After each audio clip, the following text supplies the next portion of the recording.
બીજાનો જ મળવાનો છે કે અબજા મળવાનો એ કોઈને ખબર નથી. જીવન જીવન મરણ, જસ અબજસ, નફો અને નુકસાન. ગમે એ માણસ ધંધો કરે ને બધા નફા હાટું જ કરે છે, કોઈ નુકસાન હાટું નથી કરતું, પણ બધા નફો થતો જ નથી. આ છ વસ્તુ કોઈના હાથમાં નથી. આ વશિષ્ઠ મહારાજે ભરતને કીધેલી. ક્યારે? રામચંદ્ર પરમાત્મા વનમાં ગયા ને ભરત મોસાળમાંથી આવ્યો ને એટલે ભરત રોવે છે. એટલે એ વખતે વશિષ્ઠ મહારાજ કહે છે, ભરત સુનહુ ભરત ભાવિ પ્રબળ જીવન મરણ જસ અપજસ નફો અને નુકસાન આ વિધિના વિધાન છે. હું વશિષ્ઠ જેવો મહારાજ હાજે મેં નક્કી કર્યું હતું કે સવારે રામને ગાદી ઉપર બેહાડવાના, અને 12 કલાકની એક રાત જઈને તો આખું ચકડું ભરી ગયું. હું કાંઈ ન કરી શક્યો. આ વિધિના વિધાન છે. અને આવડી આજ સાખી તુલસીદાસે રામાયણમાં લખી, અને એમાં એનું વર્ણન કર્યું કે આમાં જીવન કોને મળ્યું, મરણ કોને મળ્યું, જ કોને મળ્યું, અબજ કોને મળ્યો, નફો કોને થયો, નુકસાન કોને થયું. રામાયણમાં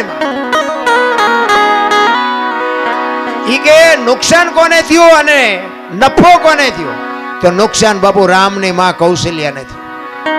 જુવાન જો દીકરો ને વહુ બે વનમાં જતા હોય તો માં માથે તેથી કેવી વીતી છે. નુકસાન થયું કૌશલ્યાને, નફો થયો સબરીને. બાપુ રામ ને અહીંયા જવું પડ્યું. કાંઈ લેવા દેવા નહીં. ભીલડીની દીકરી બાપુ, કોઈ વેદનું, શાસ્ત્રનું, માણાનું, ગામનું કોઈ જ્ઞાન નહીં. રામને અહીંયા જવું પડ્યું. સબરીને બાપુ નફો થયો ને હગી જનેતાને નુકસાન થયું. તો કે જીવન કોને મળ્યું અને મૃત્યુ કોને મળ્યું? મૃત્યુ મળ્યું રાજા દશરથને. રામ જેવો દીકરો હોવા છતાંય બાપુ મૃત્યુને રોકી ન શક્યો. મૃત્યુ મળ્યું દશરથને, જીવન મળ્યું અહલ્યાને. હરાપમાંથી મુક્ત થઈ ગઈ. તો કે આમાં જ કોને મળ્યો ને અબજ કોને મળ્યો? અબજ મળ્યો કઈ કઈને, અને જ ખાટી ગયા વાંદરા. તેથી રામને કોઈ નો કામમાં આવ્યા, વાંદરા જ કામમાં આવ્યા. આખી અયોધ્યાને ખબર હતી. ક્યારે? લક્ષ્મણ મૂર્છિત થઈ ગયો ને હનુમાનજી મહારાજ જયારે સંજીવની લેવા ગયા અને લઈને આવતા હતા ને ભરત જોઈ ગયો.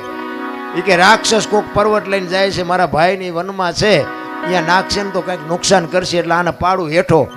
એ બાણ મારીને હનુમાનને હેઠા પાડ્યા ને એ વખતે હનુમાનજી આખી ડિટેલ આપી કે આવી પરિસ્થિતિ છે, લક્ષ્મણ રે એવું નથી, અને હું એની સંજીવની લેવા માટે જયો હતો, અને એટલા માટે આ તમે મને આ પાડ્યો. હવે દીવ ગયા પહેલા ન પગું, લક્ષ્મણની જોખમ થઈ જાય. આખી અયોધ્યાની વસ્તીને જાણ થઈ કે લક્ષ્મણની આ પરિસ્થિતિ છે, પણ જ્યાં નહીં કોઈ. ભરતે કીધું કે બાણ ઉપર બેસી જાઓ, હાલો હું તમને મોકલી દઉં.